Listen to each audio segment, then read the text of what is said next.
തേവലക്കര സ്കൂളിനെതിരെ വളരെ ശക്തമായ നടപടിയിലേക്ക് വിദ്യാഭ്യാസ വകുപ്പ് കടന്നിരിക്കുകയാണ്. മാനേജ്മെന്റിനെ പിരിച്ചുവിടുകയാണ് എന്നുള്ള കാര്യം മന്ത്രി പ്രഖ്യാപിച്ചിരിക്കുന്നു.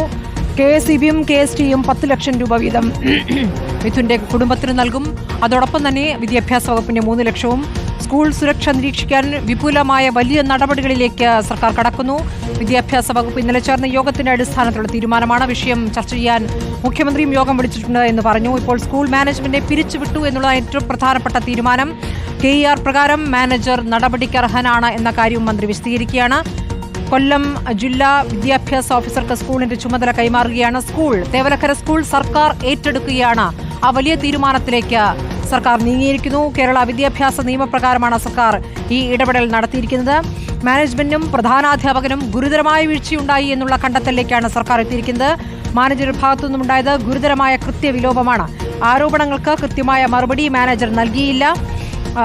ആർ തുളസീധരൻ പിള്ളയെ മാനേജർ സ്ഥാനത്തുനിന്നും അയോഗ്യനാക്കിയിരിക്കുന്നു. ഇത് സംബന്ധിച്ച് ഉത്തരവിധ പുറത്തിറങ്ങിയിരിക്കുന്നു എന്നുള്ള കാര്യമാണ് മന്ത്രി അറിയിക്കുന്നത്. വിദ്യാഭ്യാസ വകുപ്പിന്റെ ഭാഗത്തുനിന്നുണ്ടായിരിക്കുന്ന വളരെ വലിയൊരു നടപടിയാണ്. മന്ത്രി പറഞ്ഞതുപോലെ സർക്കാരിന്റെ ഭാഗത്ത് കഴിഞ്ഞ കുറേ കാലങ്ങളായി ഉണ്ടാകുന്ന ഏറ്റവും വലിയ നടപടിയായിട്ട് തന്നെ ഇതിനെ വിശേഷിപ്പിക്കേണ്ടി വരും.